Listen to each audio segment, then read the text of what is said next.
We got to talk about Muma. You are Locked On Badgers, your daily podcast on the Wisconsin Badgers. Part of the Locked On Podcast Network, your team every day. What is going on, Badger fans? Welcome to Locked On Badgers. I'm your host, Ryan Herrings. This is your first. Thank you for making this one of your first stops every day. We talk about the Badgers every single day. Really do appreciate it. Today's episode is brought to you by LinkedIn. These days, every new potential hire can feel like a high-stakes wager for your small business. That's why LinkedIn Jobs helps you find the right people for your team faster and for free. Post your job for free at linkedin.com/lockedoncollege. Terms and conditions to apply. I do want to say thank you so much for tuning in. I think we need to start. I have some more post-Purdue content coming up. I think we need to start with the Maema discussion. Maema Njongmeta, you're talking one of the players that represented the program at media days, one of the leaders of the team, returning leading tackler, played one snap against Purdue, right? And afterwards, the discussion revolving around it was really murky. This was a quote from Luke Fickell. It wasn't that he was out, Badgers coach Luke Fickell said. It wasn't that like he wasn't on the depth chart. He was in there later in the game. We're just rolling through on some situations and some things, and he didn't play as much. Now, if you were to look up intentionally vague in the dictionary, like you could copy and paste that Luke Fickell description and put it right there, right? And Luke Fickell is not a guy who has been vague in his time in Madison up to this point. He is a very articulate, lucid guy. And I think, more on this in a second. Another quote here, this is from Chaney. So I definitely think Maema will be back. Maema will be back playing. This is just a weird situation. So again, you're talking, this is the biggest game of the season up to this point. We can talk about Washington State, but the Big Ten opener, any Big Ten game is bigger than a game at Washington State. So biggest game of the season up to this point, playing an offense that was expected to give you some trouble, right? A quarterback that was expected to give you some trouble. And your presumed best linebacker, one of your best players on defense, essentially doesn't play. And it's not because he's hurt. That's a talking point. That is something we need to talk about and kind of chop up. You know, why do we know he wasn't hurt? Now, when I say not hurt, he could very, very well be dinged up because every player after a couple weeks of football is dinged up. But he wasn't on the injury report, right? And if he had been hurt, two things. If he had been hurt, he wouldn't have gone in there for one snap at the end. Like, why would you risk it? Why would you risk aggravating anything with one snap at the end of a game against a team that's beaten? And if he had been hurt, they would have just said that. Like that's the easiest post game answer in the world, right? He's dinged up. He's hurt. You know, he wasn't full go, and we didn't want to risk it, right? We're holding him back in case. There's 30 ways coaches answer that he was too hurt to play question, and all of them in the post game press conference would have answered everything. Like if that's the case, that would have been done. So what is it then? Like, why didn't he play then? There's basically two answers here. It's either, and I'm not here to speculate. I haven't heard anything. I'm just telling you the two answers are. It's either something kind of internal, like something from a discipline standpoint, something happened in the locker room, something from a culture standpoint. Maybe you missed a practice. Again, I'm not putting any of that out there. I don't know if any of that happened. So don't take that and run with it. I'm just saying it's either that or they just looked at the matchup and they said, Hudson Card is going to put us in space. Quite frankly, Turner and Chaney are better athletes in space. Now, it can also be a combination of those things, by the way. But it's some combination of maybe there was something that happened during the week, or they just looked at it and they said, you know, Maema isn't as great in space as Turner and Chaney probably are. And those are the two answers. It's one of those two things or a combination of those two things. Now, here's the thing with Maema. We're going to go into a stretch of games where Maema is going to be vitally important to this defense. Like Maema brings a physical edge between those tackles in the box that the other guys I don't think quite have yet. We talked about it in week 2 against Washington State, his ability to run through pass protectors, running backs and tight ends, picking him up on blitzes. They can't handle Maema in a straight line. Now, I don't think Maema's as fluid of an athlete. Like, again, I actually think in a game like this against Purdue where they're going to spread you out and Hudson Card is going to try to take off and run a lot, I kind of like Chaney and Turner in space. Of course, Purdue also gashed us on the ground, so maybe you see some of that impact of Maema not being in there. But overall, I think the bye week, and this is one of the reasons I'm going to talk about this later in the show, I think the bye week coming up now is a good spot. Like Maema, Chaney said it will be back in there. This will kind of be whatever it was, water under the bridge. Listen, this Badger team needs good Muma the rest of the season. They need that physical presence. They're going to need him against an Iowa. They're going to need him against teams that want to run up the middle. And he's going to be a really big part of how this season plays out. But I also don't think he's the best matchup against a team that wants to spread you out and has a running quarterback. And, so yeah, what's going on with them? I'm not 100% sure, but I'm telling you, it's a combination. It's either something happened during the week or they just didn't think it was a great matchup. And they post game, they didn't want to just say that, right? Because that can come off as like they're not trying to put that out there for their player. So I'm not speculating on which of those is, but it's one of those things. And he's going to be needed this season. Like the book is not closed on Muma helping the Badgers defense this year. He's going to be a big part of many Big Ten games coming up if he's healthy. So yeah, that's my take on Muma. I want to talk a little bit about do some grades here. The first one is I'm going to do instead of doing each position, I'm going to try something a little different. I'm going to play with this as we go throughout the season. We're going to go passing offense against Purdue. What was the passing offense's grade against Purdue? And definitely, as always, throw your comments in the section. I try to loop those back into a next show. I'm going C+.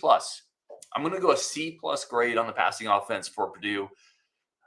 Listen, Tanner Mordecai, no passing touchdown, 17 to 27. Not a lot. Again, we as a whole, and why I'm kind of breaking it down into passing offense, rushing offense, passing defense, rushing defense, is because all these things are connected, right?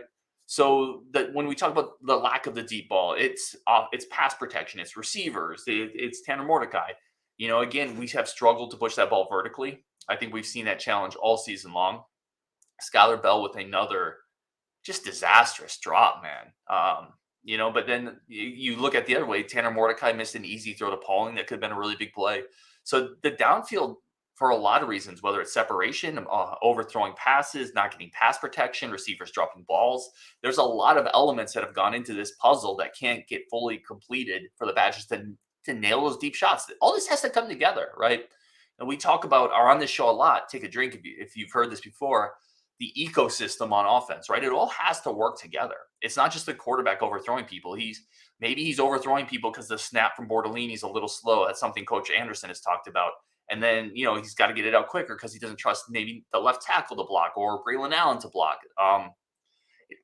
It all has to work together. We saw another example of Braelon Allen not being a great run blocker or a pass blocker where he just kind of throws his shoulder at a defender and doesn't really stay with them. That impacted a play near the goal line. So I'm going C+. Mordecai had one interception, no touchdowns. I don't think that interception was really on him. I think Chim needs to wrestle that ball out a little bit better. But also good things. I thought the pass protection for the most part was pretty good this game. I actually thought they held up pretty well. This might be their best pass protection game of the season. Really nice game from CJ Williams, 5 receptions, including a really couple real physical ones. Now, his next step in his game, there were a couple moments where they got the ball to CJ Williams out near the sideline, one-on-one versus a smaller cornerback. He needs to break those tackles. He needs to break one or two of those, but his first catch was ridiculously good, right? Over the middle, third down, catch it, absorb contact, get the first down. That's a primetime play. And, it was nice to see CJ get that moment. So I'm going C+ overall passing attack. Again, too much inconsistency. Not a great Tanner Mordecai game from a passing standpoint, but I thought the pass pro was pretty good. Really nice CJ moments. And again, DK remains our number one receiver. All right, coming up, we're going to talk about the rushing offense, passing defense, our rushing defense. What grades would you give those? As well as a couple of your comments on why this is a great time for a bye week. That's all coming up next on Locked On Badgers. But first, today's show is brought to you by our friends over at LinkedIn. And listen, this is nothing new, but you have to nail your hires. You have to get the right people in your organization. Every new hire feels like a high-stakes wager to small businesses, and that's why you have to use LinkedIn. LinkedIn is the number one source for hiring managers to go to get the right people in the door, the right people into the interview, and to filter out all the people through screening tools exclusive to LinkedIn that have no business coming into your interview in the first place. Just add your job, #hiring. LinkedIn does all the rest, spreads the news, and then again, filters out people that have no business being there. It's why small businesses continue to rank LinkedIn jobs number one in delivering quality hires versus leading competitors. LinkedIn Jobs helps you find the qualified candidates you want to talk to faster. Post your job for free at linkedin.com/lockedoncollege. That's linkedin.com/lockedoncollege. Post your job for free. Terms and conditions do apply. All right, let's continue grading this out. Talking about the Big road win against Purdue. And yes, that is a big win. People are still kind of in my mention saying it's Purdue, it doesn't matter. No, you go on the road and win the Big Ten, it always matters. You got to take care of it. Even if you call it a gimme, you got to take care of the gimmies, right? Like you have to take care of the. We just saw Minnesota lose to Northwestern. I guarantee you, before the season, they were chalking that up as a gimme. You have to take care of the gimmies. Do not take that for granted. Rushing offense, B+. I'm going B+ on the rushing offense. And listen, anytime your lead back goes 116 yards, 7.2 per carry, 2 touchdowns, that's Braelon. And this was a game where Braelon, in some moments, really, again, showed you what type of running back he can be. He physically just imposed his will on a couple plays, one specifically down near the goal line. Listen, the defender, what do defensive coordinators say when you're about to tackle a big running back, a Derrick Henry, a Leonard Fournette, a Ricky Williams, a Braelon Allen? What did they say? Go low. You got to go low. You can't mean up a pie. There was a play down near the goal line, right? A Purdue safety came up, met Braelon Allen low, and Braelon Allen just treated him like a speed bump. Like speed bumps meet cars pretty low, and cars just drive over them. That's what Braelon Allen speed bumped him. That's a good term. I'm going to use that more. But yeah, Braelon Allen just ran over him. The guy got lower than Braelon, but at some point it didn't matter because physics, right? Because every action has an equal opposite reaction, and 245 pounds of reaction is bigger than whatever that action Purdue brought. So, he had a really good game, and it was really good to see. Obviously, the Ches injury is devastating. It is worth noting Ches had a great pass protection pickup in this game, which he's really good at. We're going to see more Acker going forward. We're going to see KD Akameli going forward. They're going to have to get creative. This is also a game where Tanner Mordecai had 44 rushing yards, 2 touchdowns, so that factors into the rushing game. Really good rushing game. Purdue couldn't really hold up. Wisconsin was able to mostly impose their will. This is something Rajiv talked about, being able to impose your will on Purdue and kind of push them around. They did that this game.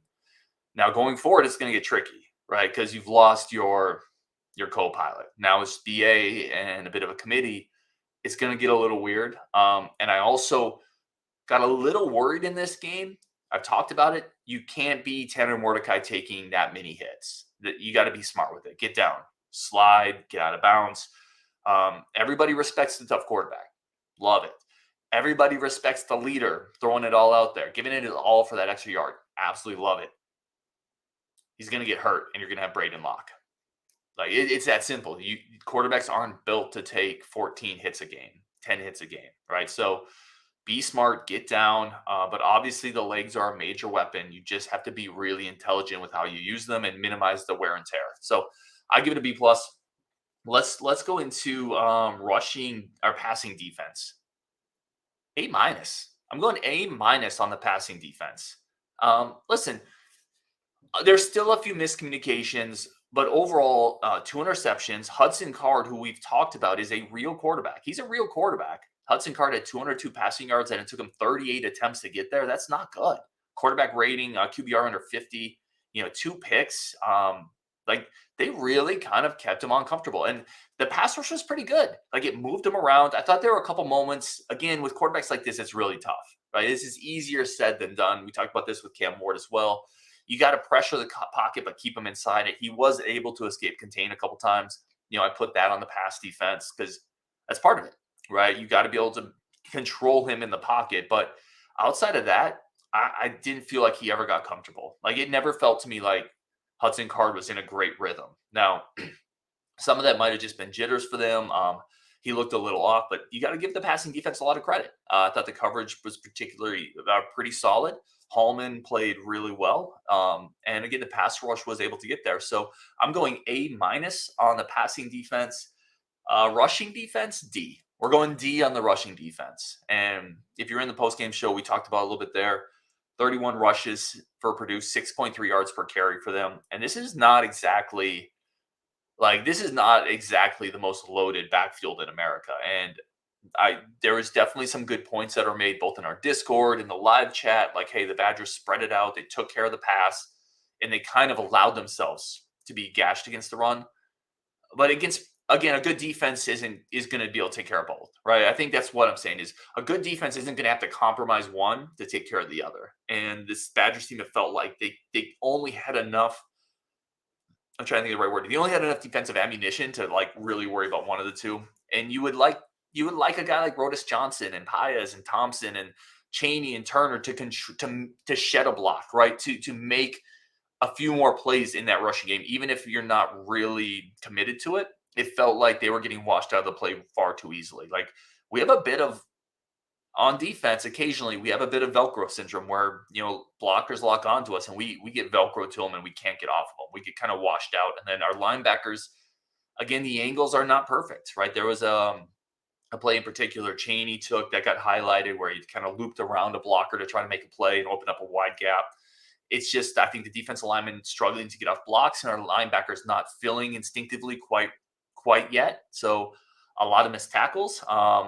Not a lot of disengaging off blocks. It wasn't a great day on the rush defense. Again, if you give up 6.3 yards per carry over 30 carries against Purdue, it's not a good day, right? Thank you, Captain Obvious. Now, the one thing I was saying, I think we talked about in this post-game show as well, this isn't exactly a harbinger for things to come when you're playing like an Iowa, because you're not going to be spread out like this against Iowa. You're going to have players on the box. You're going to have Hunter Wohler crashing down, Kamoy Latu crashing down. It's going to be a big Muma game. Just because Purdue could do this doesn't mean Iowa is also going to be able to do this, is the point I'm making. But that doesn't take anything away from the fact that the rush defense was not good enough against Purdue. It was glaringly bad in moments where they were gashing Wisconsin. So, yeah, it's a D for me. It wasn't good enough. But I think against teams that are going to be more traditional, Wisconsin is going to look better in the run in run defense. All right, let's go special teams. This is an A. First of all, it's an A just for Bakos. Like they have a kicker. They don't just have a kicker. I think they have a star kicker. And a star kicker is gold in college football. Because a star kicker is gold in football. Like, what a transfer pickup to go out, go to Ohio, pull Vakos out. What a pickup. Whoever first identified Vakos, who first contacted him, who worked this transfer deserves the best parking spot outside Camp Randall. Like, you have a kicker who can change games, who potentially can, you have so much confidence in, and I've talked about that. It changes the game planning. It changes your play calling. It's such a difficult thing to find at the college level, a really consistent, good kicker. He looks great. Now we're 4 games in, but so far he looks great. Vakos looks absolutely phenomenal. And not only this, but you have him for 2 more years after this. Like, you solved the kicking situation for 3 years. But just by going out and strategically finding the right transfer. That's what the portal can do. It can solve a problem for you for 3 years. Huge pickup. Huge pickup.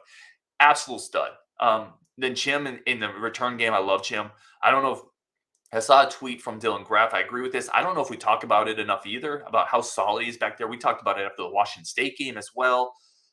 I just love him back there. He is consistent, but he is able to pick up 10, 12, 15 yards if he has room. Like, there's a lot of returners who you just know they're going to catch the ball, but they're never going to get a yard, right? They're going to catch the ball. They're not going to fumble it. Great. Chim is going to do that, but he's also going to potentially put you in some advantageous situations. I like him a lot back there. He's very natural. And then Bertram's has been solid. Like, special teams it went from one of my bigger concerns this year to one of our strengths. Like, I think we usually win the special teams game. We win that phase. I think we won the offensive phase against Purdue, and I think we kind of washed on the defensive phase, but I think we're consistently going to win the special teams phase, and that's a third of the game. That's hidden yardage.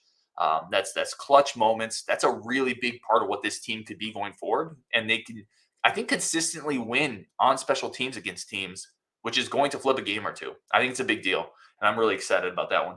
Coming up, we're going to talk the coaching grade and why it's not an A, but why I still think they did pretty good. That's coming up next on Locked On Badgers, but first, today's episode is brought to you by our game changer of the week. And I just talked about him. It's Vakos. Vakos is an absolute game changer at kicker. And Athletic Brewing, much like Vakos, has changed the non-alcoholic beer game. They make non-alcoholic beers that actually taste really good. Over 50 styles of craft non-alcoholic beers, including IPAs, golden, sours, and more. And they're fit for all times. You can drink them anytime, anywhere. Make any activity more enjoyable. Watching the game, going to your kids' game, mowing the lawn, playing some Plinko, whatever it is, you can have Athletic Brewing non-alcoholic beers there, no hangovers ever, and you can find Athletic in-store, online, and at bars around the country. They are the fastest growing non-alcoholic brewery in the U.S., so it's time to get on board. You can find Athletic Brewing Company's non-alcoholic brews at a store near you or buy online at athleticbrewing.com. First-time customers use code LOCKEDON. You get 15% off your first online order. That's code LOCKEDON at checkout for 15% off at athleticbrewing.com. Near beer, exclusions and conditions do apply. Athletic Brewing Company, fit for all times. All right, let's keep going here. Let's get coaches' grades.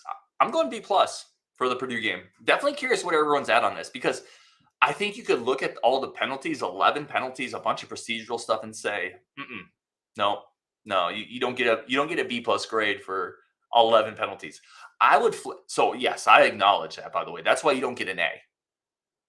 But you won by 21 on the road against a jazzed up Purdue team with not a perfect Wisconsin team. Like, at the end of the day, the end result is what matters. And if you win by 21 on the road, I'm gonna typically give you a better grade, right? And then I absolutely love that 2-point conversion. I love the play. I don't care. People are like, oh, don't put that on film. Man, put it on film. Like, I think people overrate that. First of all, that might be getting put on film to set something else up. Like, Longo's no dummy. There's action that you can run that's going to look similar to that has a different play, a different scheme inside of it. So maybe they're putting on a film purposely to set something else up, right? But the other thing is, like, there's a bunch of 2-point plays that Longo's going to have in his back pocket. That's not like the break glass in case of emergency, the ultimate 2-point play, and they wasted it. He has more. Like, it's okay, right? I just don't think it's a big deal. And from a strategic standpoint, I love thinking big picture, right? Like, always make the right coaching decision, period. That's where I'm at. Like, make the right coaching decision. The right coaching decision was to go for 2, period. This is big boy football. It's okay. You're not going to hurt Purdue's feelings, right? Some fans will get salty because that's who fans are, but you made the right decision. If you make the right decisions consistently, you're going to lead to more wins. And that's what this coaching staff, I think, is going to do.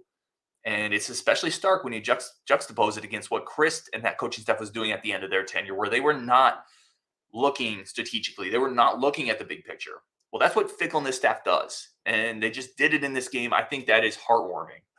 Like, I don't know how else to say it. Like, as a football fan and somebody who really kind of dives in on some of this stuff, I just want to see consistent good decision making. Consistent good decision making can still lead to losses, right? Consistent good decision making, you could call that 2-point play and not get it, and people will say, "Oh, why'd you go for it?" But it was the right decision, and then you live with the outcome. If you make enough right decisions, the outcomes are going to generally favor you. So I know it wasn't a big moment. We weren't going to lose that game anyway.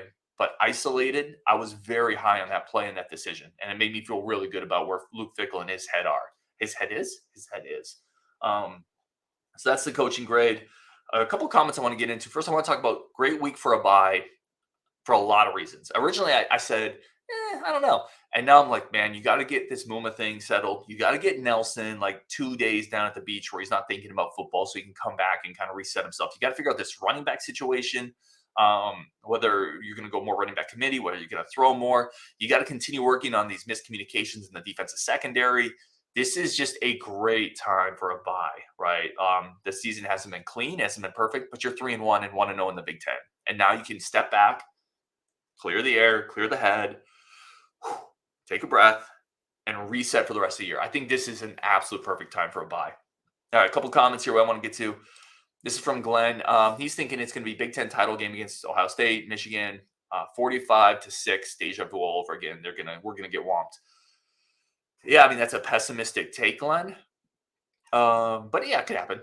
Like, there's absolutely a scenario Wisconsin makes it to the Big Ten title game. In fact, I think that's likely, and then they get steamrolled because the teams in the East are better. Penn State's better, Michigan's better, Ohio State's better. I will say this. I don't think this Luke Fickell team is going to get beat by 40 in a big game. Maybe that's blind homerism on my part.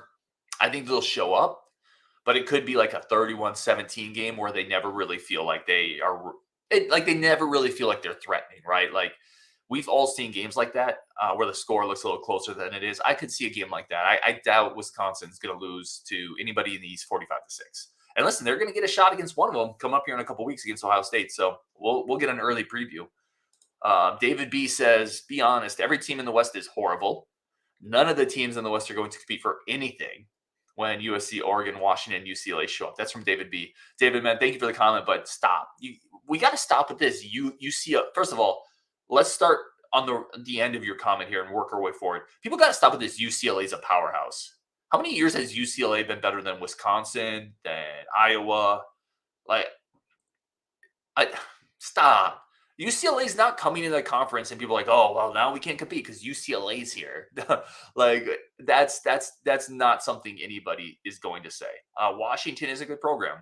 I don't think they're dramatically better than Wisconsin. And if you look at the last 20 years, they're really good now because they have a quarterback. What are they going to look like in a year when Penix is gone? Right? Like that's another one. Like Washington's not coming into the Big Ten terrifying people. It's a good program. Oregon, honestly, the same way. Like, look at the times Wisconsin's played Oregon. It hasn't been dramatic. Now, USC could be a monster, 100%. USC can be a monster. And I think they have the right coach there to attract the right type of talent. But Ohio State and Penn State and Michigan are monsters in the Big Ten.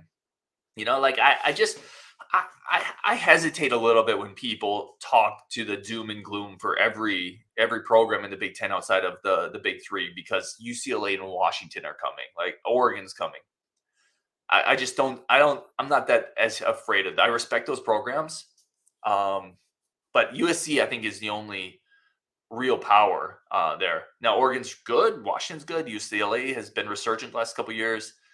I think people need to pump the brakes. And by the way, I'm not saying it's the same situation. This is very reminiscent of Nebraska and their fans talking. Because if you remember, Nebraska was coming off a Big 12 title game appearance before they came into the Big 10. And people said, you know, Nebraska is going to come in. They're going to be the new Big Red. They're going to run the Big 10. They're going to be on par with Ohio State.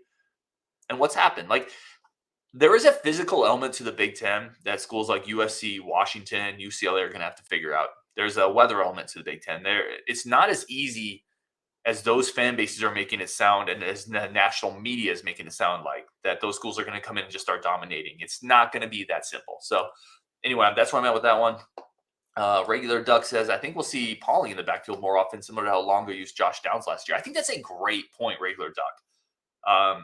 To compensate for the loss of Jesse Malusi, maybe you just move Pauling into the backfield. And this is another reason why this bye week's a great time. If they want to do that, now's the time to do it. So maybe you see more action with Pauling in the backfield, run some wheel route, arrow route action out of that with him. I could definitely see it as a way to get Braelon some breaks. Now, you're not going to pass protect with Pauling much, but maybe it's a way in the passing game to get another weapon out there to give Braelon a bit of a break at times. So I could definitely see that. Anyway, I really do appreciate everybody tuning in. For all the everydayers out there, you guys are amazing. Really, really do appreciate it. A lot of good content coming up this bye week. So stay with us on Wisconsin, and we'll talk tomorrow.